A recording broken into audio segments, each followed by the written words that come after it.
Wonderful morning to viewers across the world. It's Ayo Adams from the sports segment of the weekend show. And it's been an exciting week. We've had the African Games going on in Nigeria, triumphing with athletics winning multiple gold medals. Kudos to all the athletes who have been representing Nigeria strongly at the African Games in Ghana.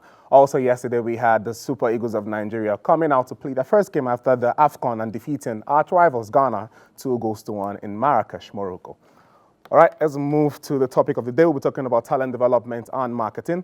Talent development and marketing has become the working norm in our society where young footballers seeking global success seek out platforms to achieve their footballing goals.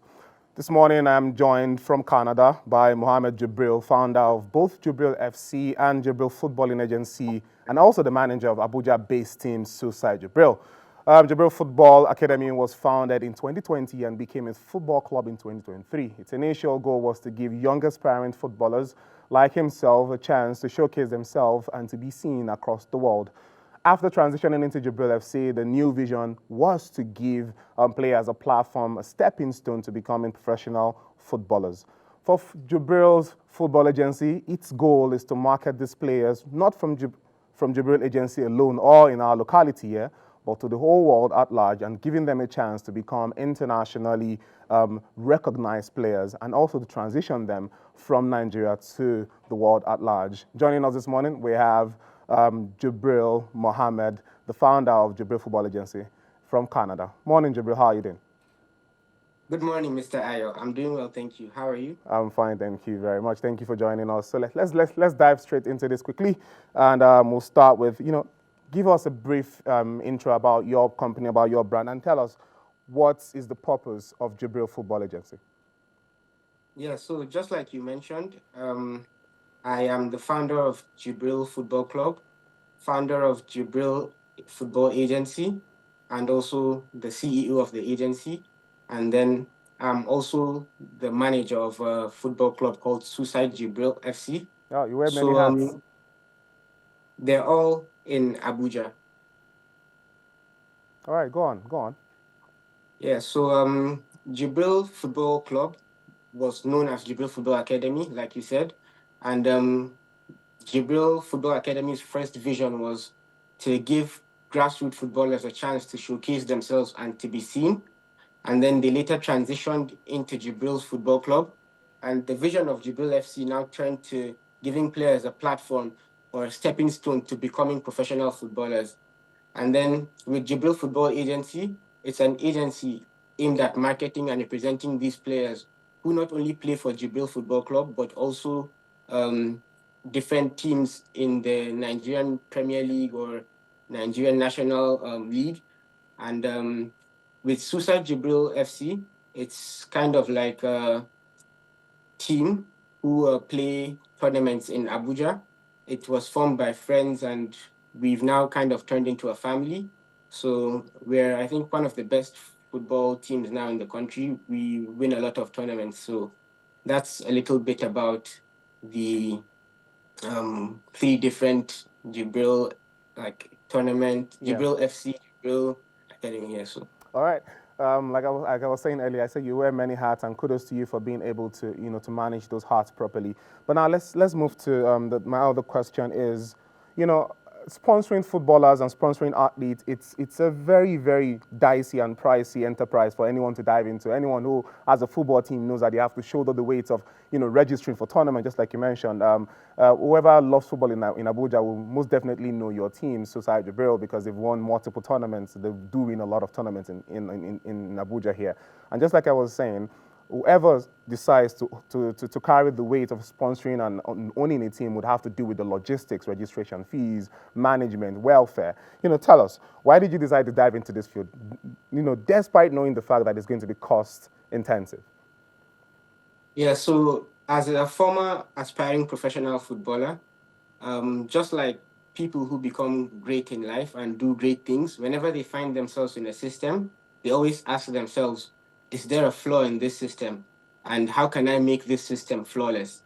So I always thought, and with the system of Nigerian grassroots football, the flaw was always finding a reliable pathway for grassroots footballers to become professional footballers. So when I asked myself that question, I realized that the main flaw was that the players that are in grassroots football usually do not have the finances to sponsor themselves to become professional footballers, not just in Nigeria, but also internationally.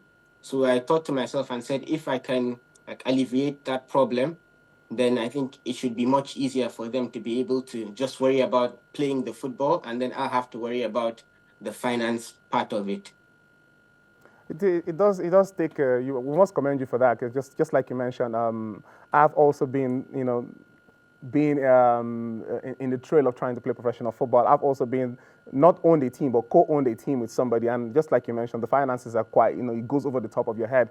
Match days having to buy refreshments for them, having to transport them from point A to point B, which brings me to my next question. What are those significant challenges that you've faced across this journey? Because you must have faced challenges. As long as you're working in grassroots football in Nigeria, there must have been one obstacle along the way, playing various tournaments, trying to get players from point A to point B, and, sponsoring them for these tournaments from Nigeria and across the world at large. What are those significant challenges that you face, and how have you been able to overcome them?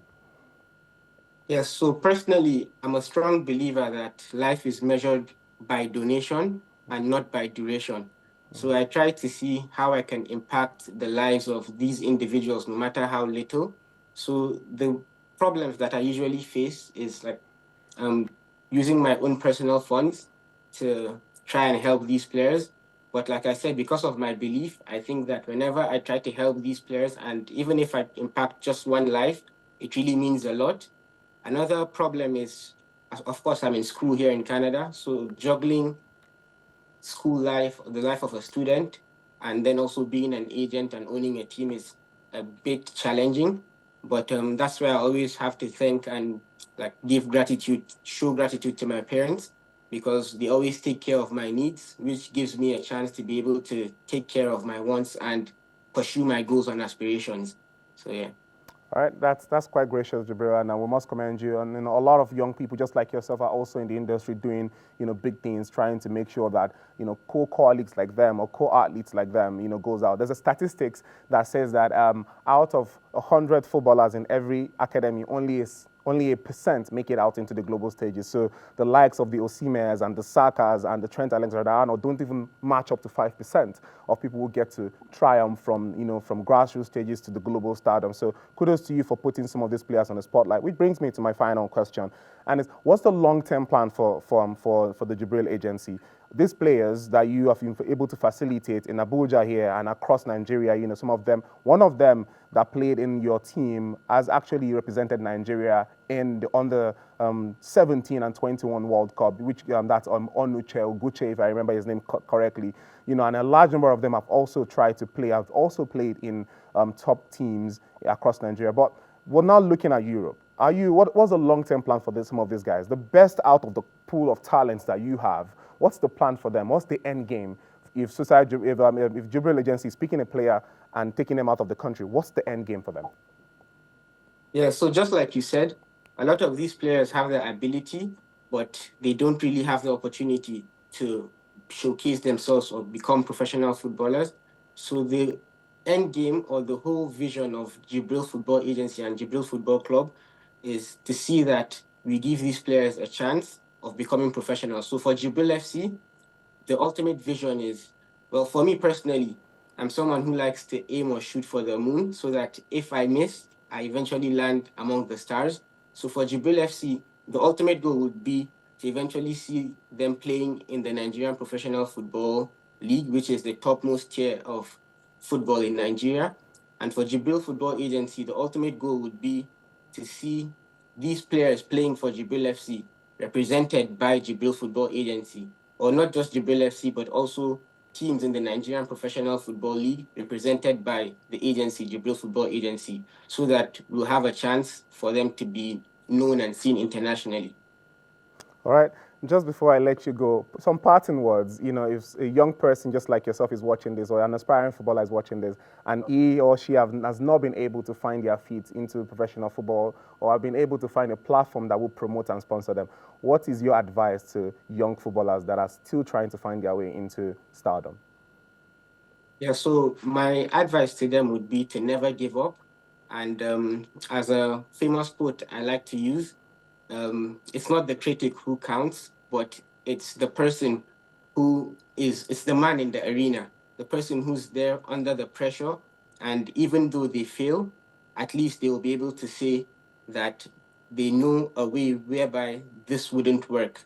Like they will be able to say this route is not going to work. It's not like you failed, you've just found another way whereby this goal is not going to work. So you try other ways. So never give up, and one day you'll eventually hit your goal. Never give up. One day you eventually hit your goal. Wise words from Mohammed Jibril, the founder of Jibril Football Agency. Thank you very much for joining us on the weekend Thank show. you We so hope to much see for you on. having me. All right, we hope to see you on subsequent episodes. Thank you. Thank you. All right, that has been Jibril Mohammed, the founder of Jibril Football Agency, joined us from Canada, Waterloo in Canada, to share his thoughts and experience as a young founder, managing football agencies, managing football clubs in Nigeria, which has significant, the roadblocks and obstacles along the way. If you are conversant with the grassroots football development in Nigeria, you'd know that there are multiple obstacles along the way that hinders young footballers, young talents, and young athletes, from making it to the global stages. People like him are paving the way and making it easier for younger talents across the world. If you're also watching this morning and you're planning to do something like that, also help us. The government cannot do everything. We need private entities in the sport industry to assist and help young kids, grow and achieve their dreams. Nigeria is currently representing the continent and the country at large in the African Games, and young talents are there, racking in medals day in, day out, pulling in their weight. And that's just a magnificent feat for the continent. And just before we leave, I'd like to share, the table for the African Games. Currently, Nigeria has 42 gold, 29 silver, and 38 bronze at the African Games. Kudos to all the athletes who have been able to bring us those feats. Well, that's where we'll leave you. Today, my name is Ayo Adams, and this has been the sports segment of the weekend show. Don't go away. There's more coming.